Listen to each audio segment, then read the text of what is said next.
आदरणीय भारतीय समभाग गुंतवणूकदारांनो, नमस्कार. ठाणे महाराष्ट्र येथून मी सत्यजित अभय कुमार शहा बोलतोय.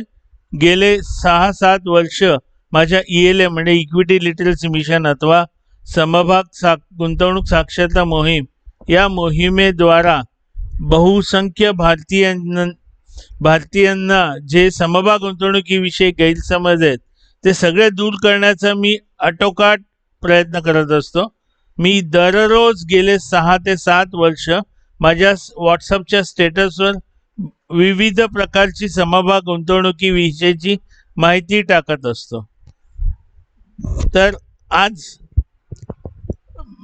आजचा विषय आहे proof of multi bagger shares किंवा स्टॉक्स, मराठीत अनेक पटीने परतावा देणारे समभाग याचा पुरावा. आज तारीख आहे 26 जुलै 2026 आणि ब्लॉक क्रमांक आहे 245.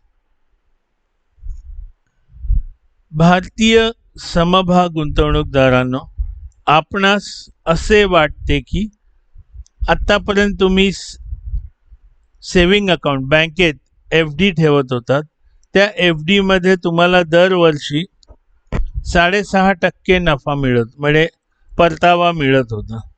बाकी जे काही असतील म्युच्युअल फंडमध्ये दर शेकडा अंदाजे 6%, 8%, 10%, 12%, 14% जे काय. पण लगेच समभाग गुंतवणुकीत आला की तुम्हाला वाटतं दररोज 6.5%, दररोज 10%, दररोज 20% मिळाले पाहिजेत. जिथे तुम्हाला वर्षाला एवढे मिळत नव्हते, इकडे दररोज कसे तुम्ही बघता. आणि कोणाचं तरी उदाहरण घेता, त्या ग्रस्तांना त्यांचे करोड झाले कारण तेव्हा त्यांनी IPO मध्ये घेतलेला कुठला विप्रो, इन्फोसिस, TCS. खरंय मागे मला नाही आठवत 1 का 1.5 का 2 वर्षापूर्वी एक व्हिडिओ टाकलाय माझ्या YouTube वाहिनीवर. त्यात मी दाखवलंय ITC लिमिटेड जो मी घेतोय अजूनही घेणार आहे. कारण माझं ध्येय आहे 2030 पर्यंत मला 10,000 ITC करायचे. त्या ITCनी 20 वर्षापूर्वी किती होता आणि 20 वर्षानंतर किती झालाय. म्हणजे 20 वर्षापूर्वी समजा एखाद्या व्यक्तीने काही 6,000 किंवा 10,000चे घेतले असते तर 20 वर्षानंतर त्याची किंमत किती झाली हे सगळं काढून दाखवलंय. 4 दिवसापूर्वी पण एक मल्टीबॅगर स्टॉक दाखवलाय मी, पॉलीकॅब. याच्या आधी पण काही मल्टीबॅगर स्टॉक्सवर मी व्हिडिओ टाकलेत. आजचा व्हिडिओ पुन्हा सांगतो. अनेकांची तक्रार होती, तुम्ही व्हिडिओचं नाव नाही सांगत, तुम्ही हे नाही सांगत, फला नाही सांगत. त्यांना उलट समभाग गुंतवणूक शिकून नाही घ्यायची. ते फक्त करणार, आपण त्यांच्या तोंडात घास घालायचे. मग तोंड पण असं करायचं की चावून खा, मग पाणी पाजायचं, पाठीवरून हात फिरवायचं, जाऊ दे पुढचं सगळं सकाळी काय करायचं वगैरे ते नाही बोलत, पण सगळं ऐकतं पाहिजे. काल का परवा मी माझ्या स्टेटसला एक व्हिडिओ टाकला, एक अतिशय सुप्रसिद्ध समभाग गुंतवणुकीत. त्याने काय सांगितलं, प्रत्येकाने आयुष्यात काहीतरी शिका हो. तुम्ही असाल CA, तुम्ही असाल डॉक्टर, तुम्ही असाल मोठे अधिकारी, शासकीय अधिकारी, हे ते फला, तुम्ही मोठे प्राध्यापक असाल, तुम्ही कुठल्या याचे प्राचार्य असाल, तुम्ही डॉक्टरेट केली असेल, गुंतवणुकीत तुमचं काय 0. मला फक्त म्हणजे असं एकदम सुरक्षित गुंतवणूक पाहिजे. मी मागे 1-2दा व्हिडिओ केले, सुरक्षित गुंतवणूक पाहिजे तर ते तुम्ही पिगी बँकेत टाका ना, स्वतःच्याच कपाटात घाला पैसे. नाहीतर त्याच्यापेक्षा FD आणि 6.5% घातल्यावर तुमचा वार्षिक महागाई असते अंदाजे 10%, 12%, 15%, 20%. कसं काय खर्च आणि आवक आणि जावक याची मेळ कशी घालणार तुम्ही. त्याच्यासाठीच हे असे मल्टीबॅगर स्टॉक्स पूर्वीपासून होते आत्ताही आहेत, पुढेही होणार आहेत. आणि हे सांगणं बंद करा. माझ्या वडिलांनी शिकवलं नाही, आईनी शिकवलं नाही, यांनी शिकवलं नाही, त्यांनी शिकवलं नाही, त्यांनी शिकवलं नाही, त्यांनी शिकवलं नाही. अहो, मी जर शिक्षण मंत्री झालो ना, 8वी पासून मी समभाग गुंतवणुकीवर एक विषय सुरू करेन. माहितीये का, हा एवढा महत्वाचा विषय. असो, आजच्या विषयाचं नाव पुन्हा सांगतो, प्रूफ ऑफ मल्टीबॅगर स्टॉक्स, अथवा मराठीत अनेक पटीने परतावा देणारे समभाग याचा पुरावा. आजची तारीख 26 जुलै 2026. ब्लॉग क्रमांक 245. Solar industries India limited, SOLAR industries India limited, ते IPO घेऊन आले होते 9 ते 13 मार्च 2006. IPO आणला होता त्यांनी 190 रुपयाला. 3 एप्रिल 2006 लिस्टिंग झालं 274 रुपयाला. त्याच्यानंतर हे बघा, मी नाही रडत बसलो. मला ना तेव्हा माहित नव्हतं, मी तेव्हा घेतला नाही, किंवा मी घेतलेला पण मला मिळाला नाही. कधीच रडायचं नाही. रुदाली नावाचे एक लोक आहेत राजस्थानमध्ये, ते खूप छान रडत असतात. आणि त्याच्यावर रुदाली नावाचा चित्रपट पण येऊन गेलाय. असो, मी आधीच सांगितलं की मला जे कोविड देवता आली, त्या कोविड देवतेपासून मला घरी बसून कंटाळा आल्यामुळे मी मग समभाग गुंतवणुकीविषयी जास्त खोलात जायला सुरू केली. आणि आता तुम्ही एवढ्या खोलात गेलो की त्या खोलातून मला वर यायलाच खूप वेळ लागतोय. म्हणजे अगाध माहिती घेण्याचा प्रयत्न केलाय. त्याच सुमारास मी अभ्यास करता करता माझ्या नजरेस हा समभाग आला, सोलार इंडस्ट्रीज इंडिया लिमिटेड. त्यावेळेला त्याची किंमत किती असेल आपल्याला, जसा मी MRF 2,500 घेतला होता 2009ला, हा सुद्धा मी 2,500 घेतला मार्च 2022. आता मला तारीख एकदम काढता येणार नाही, एवढा जुना सगळा माहिती. असो, मार्च 2022ला 2025 2500ला समभाग घ्यायला सुरू केला. आता मला सांगण्यास अतिशय आनंद होतो की 22 जुलै 2026ला त्याची ऑल टाइम हाय किंमत होती 19,160.55 पैसे. 2,500ला मी घेतलेला, 19,160.55, आणि 2006ला तो 274ला लिस्ट झाला होता. आता मी जो सुरू केला त्याच्यानंतर मी ऑल टाइम हाय आत्ताच झाला होता, त्याच्यामुळे ऑल टाइम हाय ते मी जो घेतला, मला 4.4 वर्षांमध्ये 666.42% नफा झाला. 4.4 वर्षात. आता कारण प्रत्येकाला किती गुंतवले, किती मिळाले, किती वर्षात, याच्यातच रस असतो. समजा मी 1 लाख गुंतवले असते 22/3/2022ला, आज त्याचे 7.66 लाख.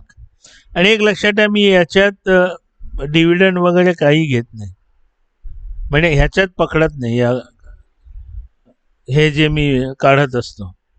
आणि आत्ता बहुतेक यावर्षी ते 11% डिव्हिडंड देत आहेत. आता हा आला होता 2006ला ना, एप्रिल 2006ला लिस्टिंग झाला होता. आता 2006 ते 2026 अंदाजे 20 वर्ष. म्हणजे लगेच तुम्ही म्हणाल अरे 20 वर्ष ते 3 महिने 4 महिने, मी ते असलं पकडत नाही. एवढ्या काळात 38,257.59% नफा झालाय. आदरणीय, माननीय, वंदनीय, पूजनीय गुंतवणूकदारांनो, कारण तुम्ही अनेक गोष्टी गुंतवणूक करता, ज्याला मी पटकन नाव विसरलो, म्हणजे piecemeal returns giving in investment instruments म्हणतो. तुम्ही कशात गुंतवणूक करता? Piecemeal returns giving in investment equipments. आता पीस मिल रिटर्न्स गिविंग सरळ गुगलला टाका, मराठीत अर्थ शोधून काढा.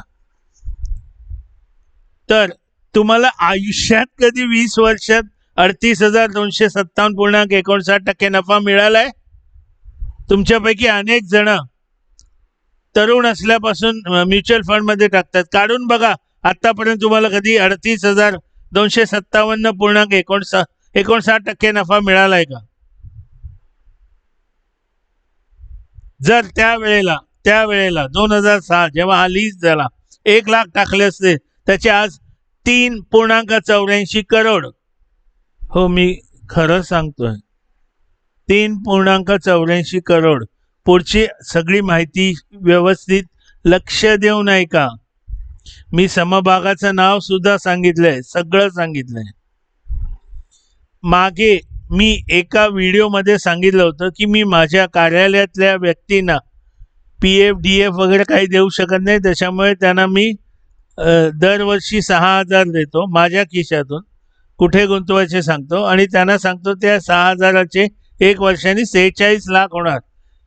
ते कारण एक लक्षात ठेवा, समभाग गुंतवणुकीत तुम्हाला विश्वास हवाय, संयम हवाय, खात्री हवी. जे मी इंग्रजीत म्हणतो, you should have faith, you should have patience, you should have conviction. तर आता मला एवढे विचित्र व्यक्ती मिळतात, आम्ही आत्ता नाही आम्ही खर्च करायचे आहे तर कधी करायचे. अरे खर्च करण्यासाठी तुम्ही कधी गुंतवलेत? आतापर्यंत एक दमडी नाही गुंतवली आणि तुम्हाला आता खर्च करायचे. ते सुद्धा दुसऱ्याकडे गाडी आहे, अरे पण त्याने 40 वर्ष घासली मग गाडी आली, 50 वर्ष घासली मग कुठे हा व्यवसाय उभा केला, 40 वर्ष समभागात गुंतवणूक केली मग कुठे MRF सारखा समभाग घेता आलाय. हे नाही बघत, मला आत्ता पाहिजे, आत्ता पाहिजे. म्हातारपणी काय करणार? असो, राग खूप येतो मला. आता त्याच म्हणजे जे मी सांगितलं 1 लाखाचे आता 3.84 करोड. समजा 2006 साली तुम्ही फक्त माझा जो मी जे सांगितलंय 6,000चे 20 वर्षात 46 लाख होतात, ते घेऊन 6,000चे जर 2006ला एकदाच 2006ला 6,000 गुंतवले असते तर, पुन्हा सांगतो, एकदाच, दरवर्षी नाही, एकदाच दरवर्षी नाही, 6,000 फक्त गुंतवले असते तर आज त्याची किंमत 23 लाख झाली असती. याच्यात मी डिव्हिडंड वगैरे घेतलेला नाहीये आणि माझ्या मते त्यांनी बोनस तर त्यांनी 1 जानेवारी 2000 पासून दिलेलाच नाहीये. पण स्टॉक स्प्लिट दिलाय की नाही ते मी पाहिलेलं नाहीये. पण जरी स्टॉक स्प्लिट दिला असेल तरी त्याचे समभागाच्या किमतीत त्याचा फरक पडतो, त्याच्यामुळे ती किंमत धरली जाते. आदरणीय, वंदनीय, पुन्हा सांगतो, माननीय, पूजनीय समभाग गुंतवणुकीला टोमणे देणारे व्यक्तींनो, माझ्यावर ट्रोलिंग करणाऱ्या व्यक्तींनो, तुम्हाला सगळ्यांना आदरणीय, वंदनीय, पूजनीय, माननीय म्हणतो. पण हे कधी विचार केलाय, हे कधी तुम्हा समोर कोणी आणलंय? एवढा मिळतो. एक लक्षात ठेवा, हे जे शक्य आहे ते सांगणं सुद्धा मला तर वाटतं हे मी एक प्रकारचं पुण्य करतोय, तुमचे डोळे उघडायचा प्रयत्न करतोय. पण तुम्हाला फक्त असे नाव सांगा, म्हाताऱ्या नाव सांग, खूप बडबडतो, नाव सांग फक्त. मला भीती वाटते थोड्या दिवसांनी नाव सांगितलं की माझ्याकडे याल परत, आता पैसे दे, नाव सांगितलं. लक्षात ठेवा, आता हे सगळं तुम्हाला पुरावा दिला, सगळं दिलं, नाव सांगितलं आणि मी पण पुन्हा सांगतो, हे मी या समभागात गुंतवणूक करू नका वगैरे काहीही सांगत नाही. मी काहीही सल्ला देत नाही. मी सल्लागार नाही आहे, कारण मी अजून सेबीची परीक्षा पास नाही झालोय, सेबीला रजिस्ट्रेशन नाही घेतलेलं आहे. तुम्हाला समभागात गुंतवणूक करायची असेल योग्य, तर कृपया आर्थिक सल्लागार नेमा. त्या सल्लागाराला त्याचा मोबदला द्या, जरूर द्या. आणि हे जरा एक डोक्यातून हा किडा काढून टाका. सल्लागाराला नेमायचं म्हणजे सल्लागाराला पैसा द्यायचा, माझ्या खिशातून जाणार आणि मग मला उद्या नफा झाला की भरपूर नफा झाला की मग मला इन्कम टॅक्स म्हणजे तो कर द्यावा लागेल. अहो, कर हा उत्पन्नावर द्यावा लागतो. तर तुमचं उत्पन्न 10 लाख झालं आणि तुम्हाला जर कर 3 लाख द्यावा लागला, काय फरक पडला? 7 लाख खिशात आले ना. आणि त्या आर्थिक सल्लागारांनी जे काय त्याची मोबदला असेल तो घेतला, काय फरक पडले? तुम्हाला मिळाले ना 5 लाख, 6 लाख, 4.5 लाख आरामात तुम्हाला मिळाले ना. थोडासा विचार करा. व्यवसाय करण्यासाठी गुंतवणूक करावी लागते.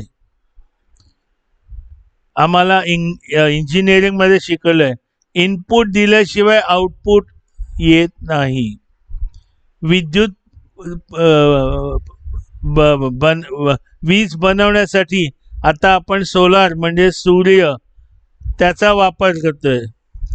त्याच्यानंतर विंड पॉवर म्हणजे वायू, हायड्रॉलिक पॉवर म्हणजे पाणी, हे सगळं इनपुट द्यावं लागतं. तसेच हे सगळे इनपुट आहेत सल्लागार, गुंतवणूक सल्लागार. पण तुम्ही स्वतःला नका समजू की तुम्हाला सगळं येतं.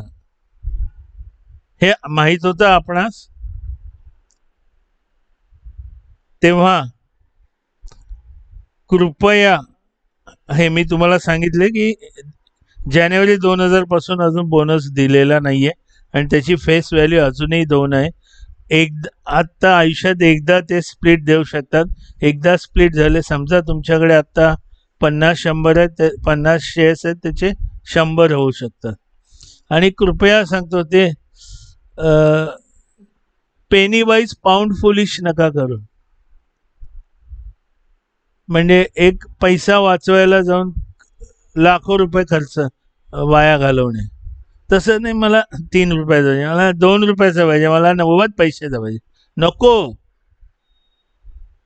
तेव्हा मी बघितलं नाही 2022ला हा 2500चा आहे.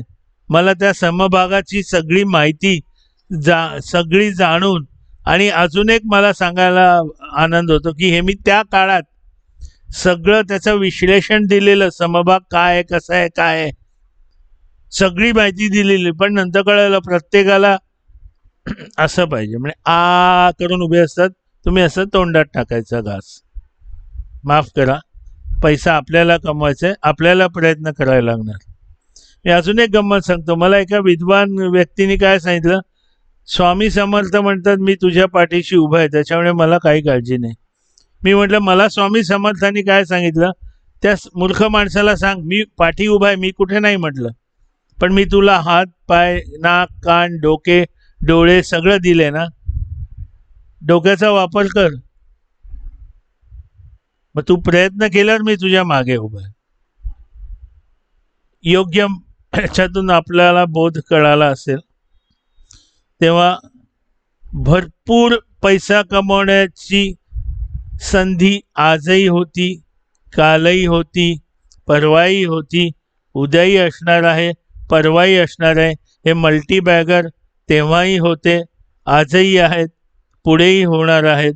पूर्वी मला वाटायचं सुनील गावस्कर गेल्यावर कोण, सचिन आला, सचिन गेल्यावर कोण, विराट आला, विराट गेल्यावर कोण, आता तर सगळे रांगेत उभे आहेत, याची जागा घ्यायला, त्याची जागा घ्यायला. कपिल गेल्यावर कोण, आता तर अनेक जण उभे आहेत. कोणाशिवाय काही थांबत नाही. पण तुम्ही प्रयत्न करणं तुमच्या हातात आहे. तेव्हा हा माझा जे समभाग गुंतवणूक साक्षरता मोहीम मी जी राबवतोय, ती मोहीम सर्व दूर नेण्यास मला मदत करा. आपण माझे जे व्हिडिओ व्लॉग्स आहेत त्याला शेअर करा, सबस्क्राईब करा, फॉलो करा, कॉमेंट करा, आपल्या मित्रांना सांगा. योग्य प्रकारे समभागात गुंतवणूक करा. ते बंद करा ऑप्शन्स, फ्युचर्स, हे ते स्विंग बिंग. तुम्हाला काही येत नाही, तुम्ही स्वतः काही शिकलेला नाहीये. कुठल्या तरी यूट्यूबवरून फुकटात एक काहीतरी वाचायचं आणि येस मी राकेश झुंझुनवाला. आपणास माहिती आहे राकेश झुंझुनवाला चार्टर्ड अकाउंटंट होते. त्यांच्या हाताखाली मोठी टीम आहे. आता उलट त्यांच्या सौ सुद्धा ते जेव्हा देवाघरी गेले तेव्हा 38,000 कोटी ठेवून गेलेले. आता त्यांचे आता 44,000 कोटी झालेत. म्हणजे राकेश भाई गेल्यावर सुद्धा जर समभाग त्यांची सौ वाढवू शकते. माझा तोच प्रयत्न आहे. मी 20 वर्षांनी गेल्यावर सुद्धा तुम्हा लोकांना सगळं कळायला पाहिजे, कारण तुम्हाला नाही हालायचंय, तुम्हाला नाही अभ्यास करायचंय. पण ह्या गोष्टी तरी लक्षात ठेवा. चांगल्या समभागात घातलं की मल्टीबॅगर होतो. मल्टीबॅगर झालं की संपलं. अहो कोण देते 6,000 रुपयाला? मी सांगितल्याप्रमाणे 46 लाख. हां, अधिक वजा होऊ शकतं ना. इथेच मी तुम्हाला काढून दाखवलं 23 लाख, तरी अजून त्याने काही बोनस नाही दिले. तुम्ही विचार करा, बोनस दिला असता तर केवढ्या कुठे गेला असता हा म्हणजे परतावा.